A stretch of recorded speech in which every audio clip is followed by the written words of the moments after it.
It's Indra. Welcome back to the channel. Long time no see. A lot of changes in both of our lives. I'm now working. I won't talk to myself. Guys, just topics coming up is I finally had a chat to a friend and I can now confidently say colleague. He is going to come on the channel with chemical restraints versus appropriate use of medications. Epilepsy Queensland, we're trying to tee up a time as well. But first things first, guys, we are on very limited time, so we will have to do a life update video a whole other time. But we are going there. We've been talking for a very long time about clients' perspective, clients dealing with support workers. Yeah. It's time to shine a light on the other side of the fence, and one that's not talked about but needs to be.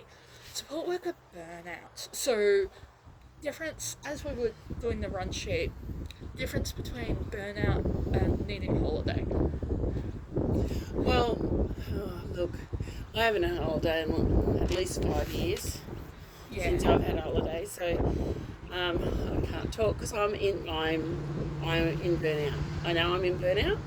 I'm tired. I'm struggling, and I took on another support coordinator to help with that. And every time I meet one of my clients, they go, "Oh, you look so much better," and I'm thinking, "What did I look like before?" But obviously, it's lifted a load. Yeah. Which is great, and that's, sometimes you've just got to go and bite the bullet and go, right, I just need to look at what's going on in my own life. I've got no life balance. I'm constantly working. I'm working weekends. I'm working nights. I need to pull back. And the thing is with that, there is an element of fear in that as well, because when you pull back from all that work, what do? Because people that are used to running and working, that's what we do. We work. We we keep the money coming in. We keep the roof over our kids' heads. We, keep food on the table. That's what we do. But in the long term, are we missing out on their lives? Are we missing out on, what are we missing out on? So since David has come on board, I have had weekends where, I've been to the ballet twice. Nice. I went to, here's a contrast for you. I went to the ballet one weekend. The next weekend I went to the V8 cars at Willowbank. Watched the cars roam But around. they're both cultural.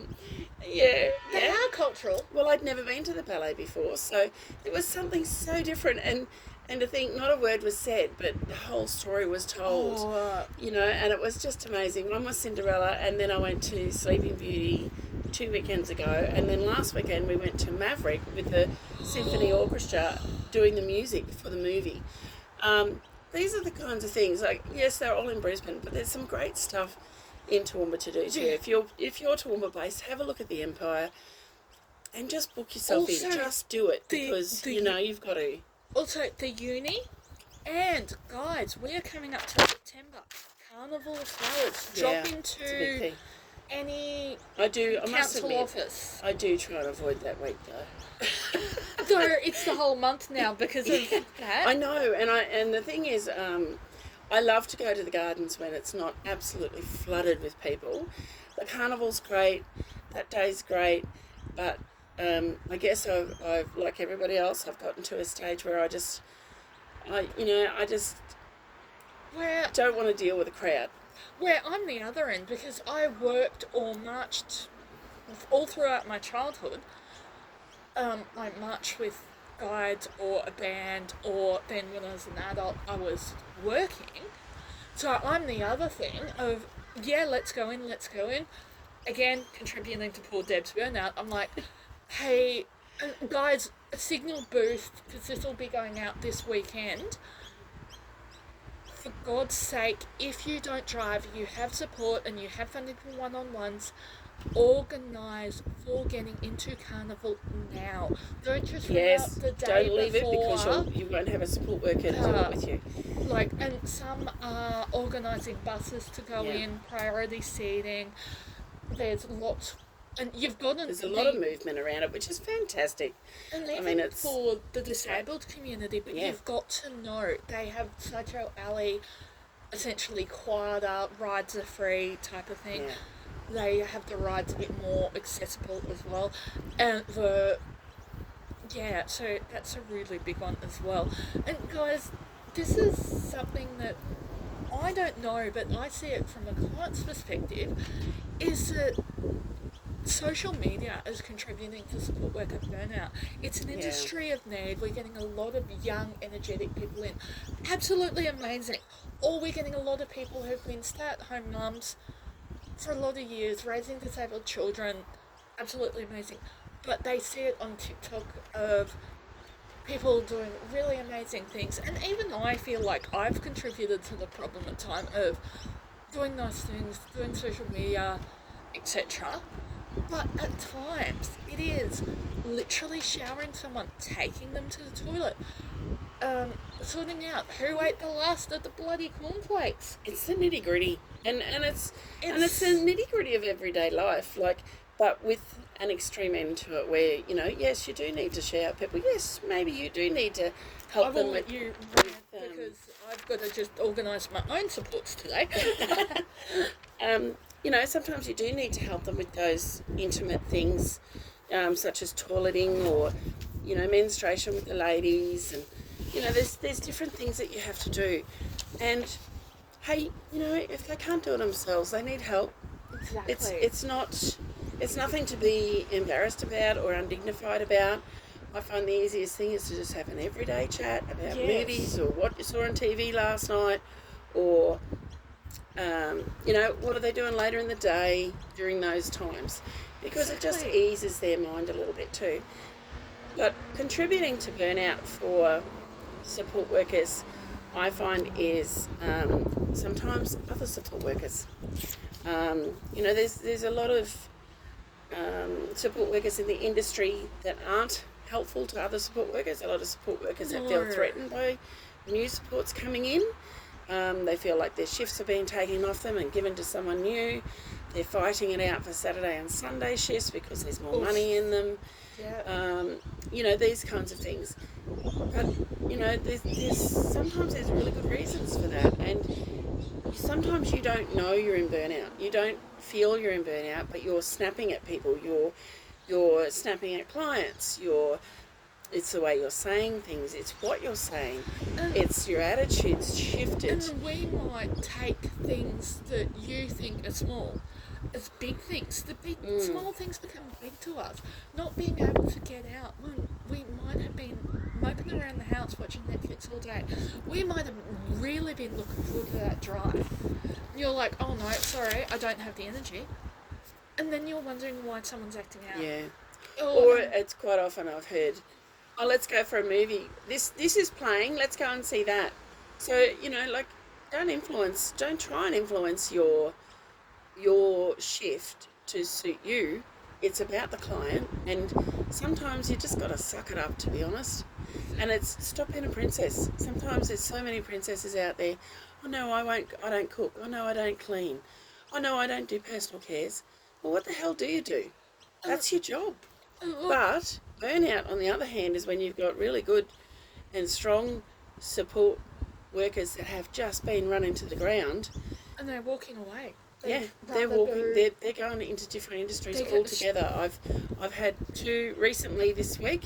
I've had two other people, and they're service coordinators. They're not just support workers.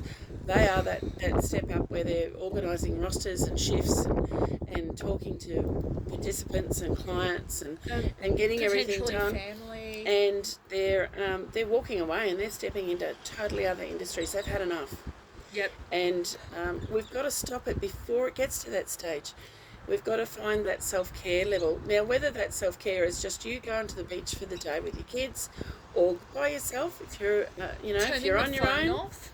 just turn your phone off. Put Spotify on. We can, and if you've got Android, you can put people on mute for certain times because, I'm gonna dox myself here. I know in a certain stage of my life, this poor one was getting phone calls all the bloody time. Then we made some certain decisions. But all participants go through those stages where, this week I've got 7 participants that are going through different things. two families that are homeless, and I've got one that's shifting house.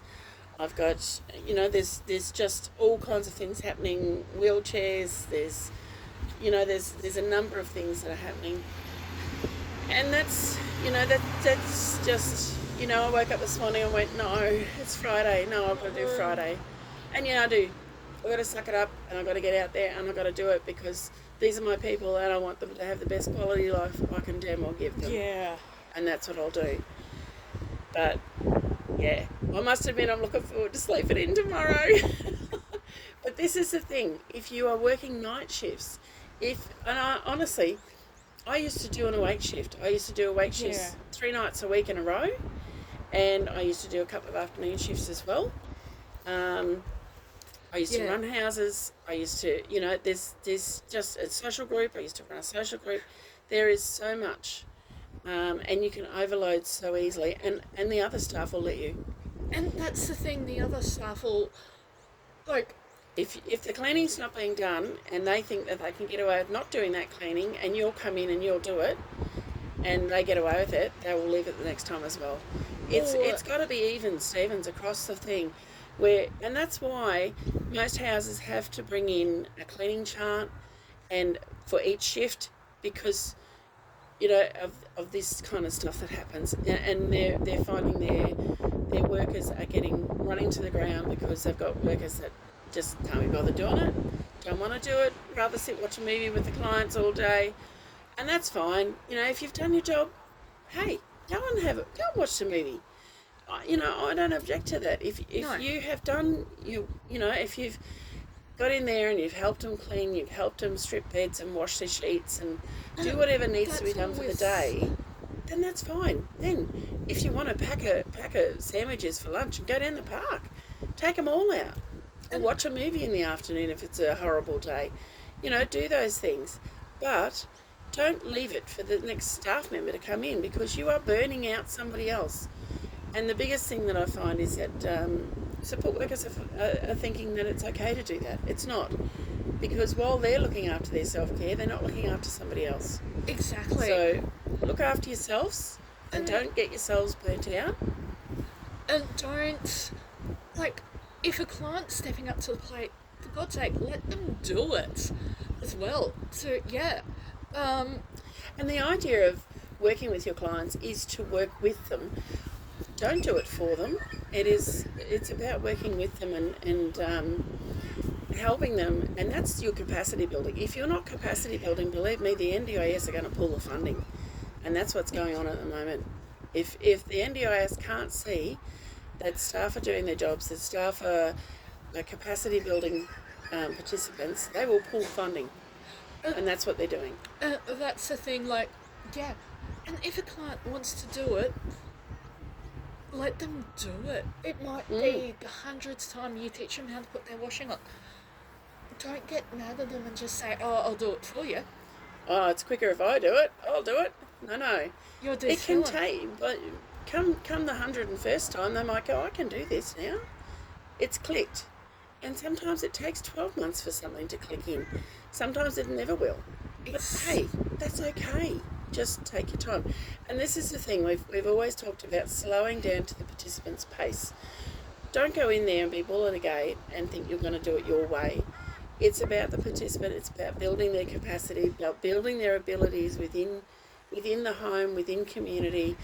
If it takes them, an hour to drink a cup of coffee, then that's just how it is. Or on the other hand, if you've actually got to remind someone not to have too many coffees. Exactly. And I even remember squish pickles.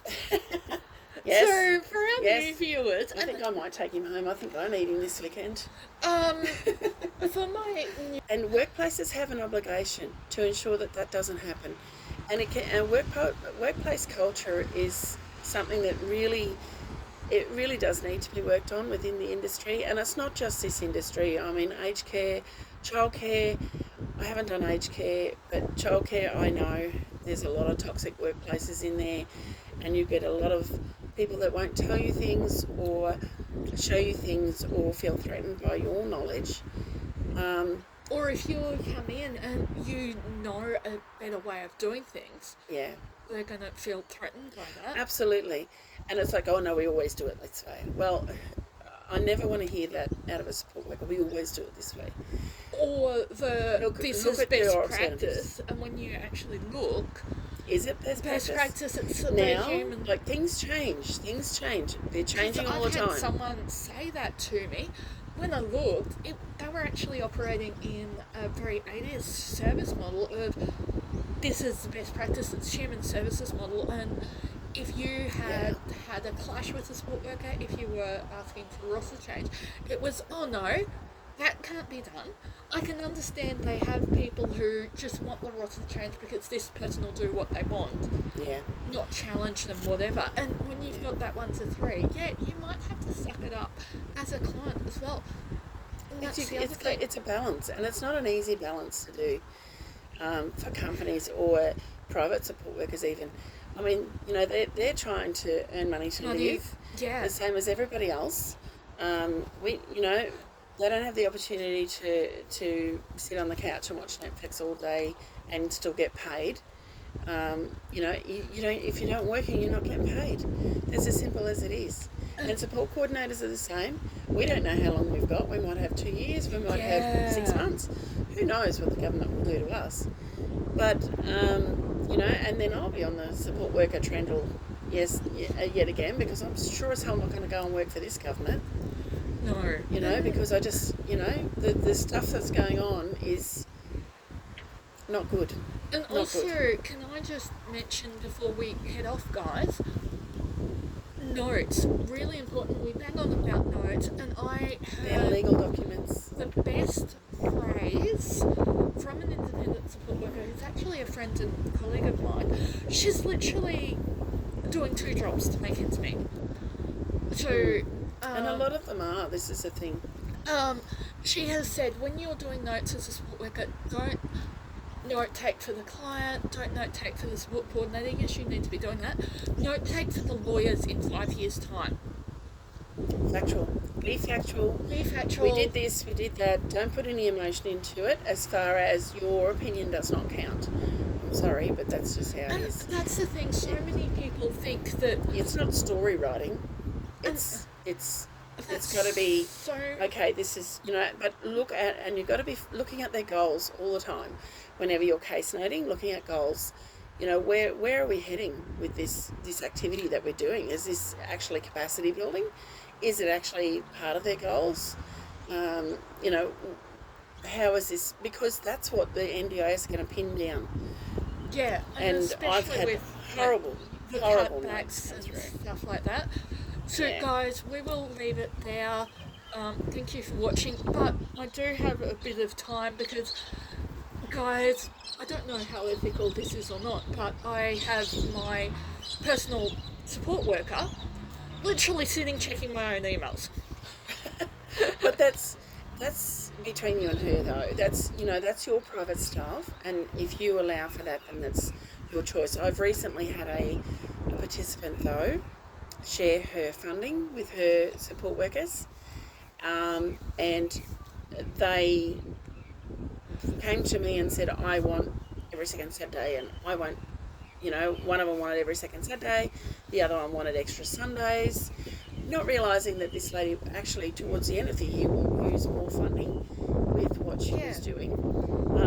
They then proceeded to talk her into dumping the company that she was with.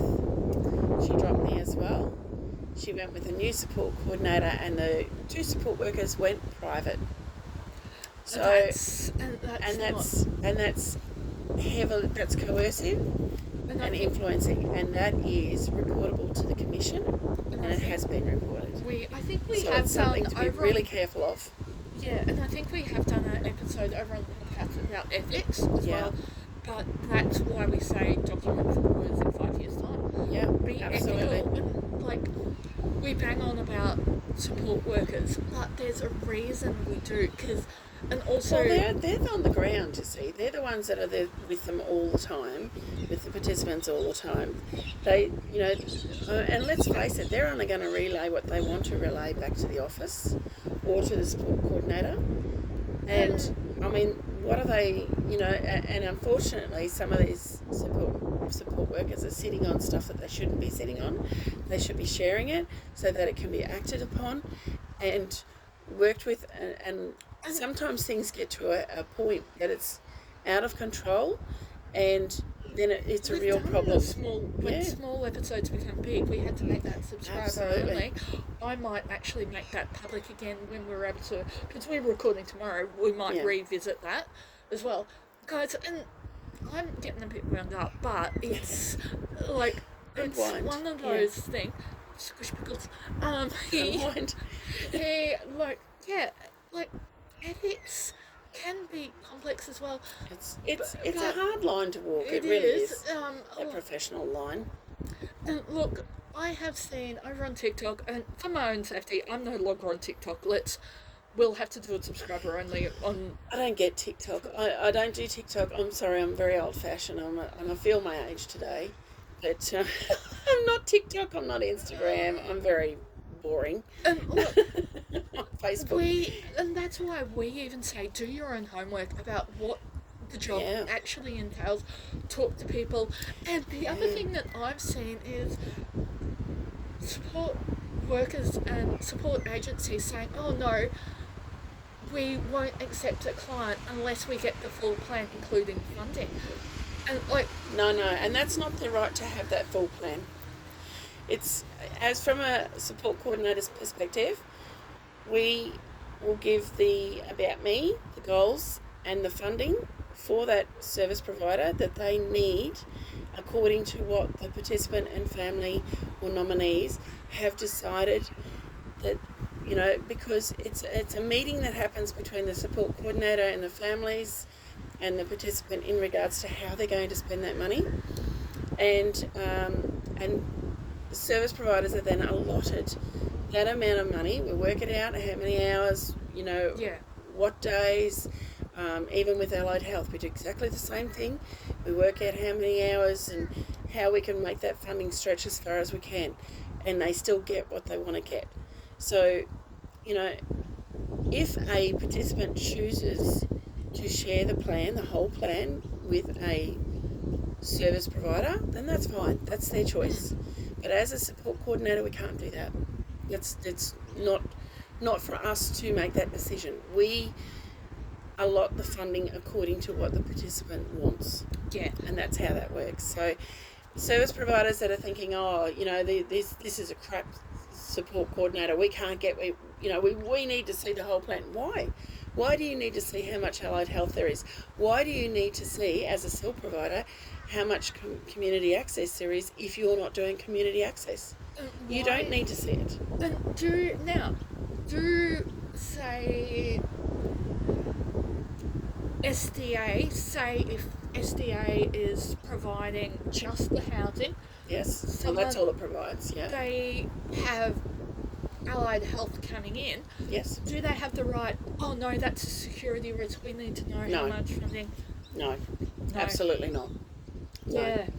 As far as a SIL provider is concerned, I will share who is coming, and I will have the allied health ring either the participant, if the participant's not able to organise their own appointments, because I don't do that. I don't understand what's going on in your day-to-day life.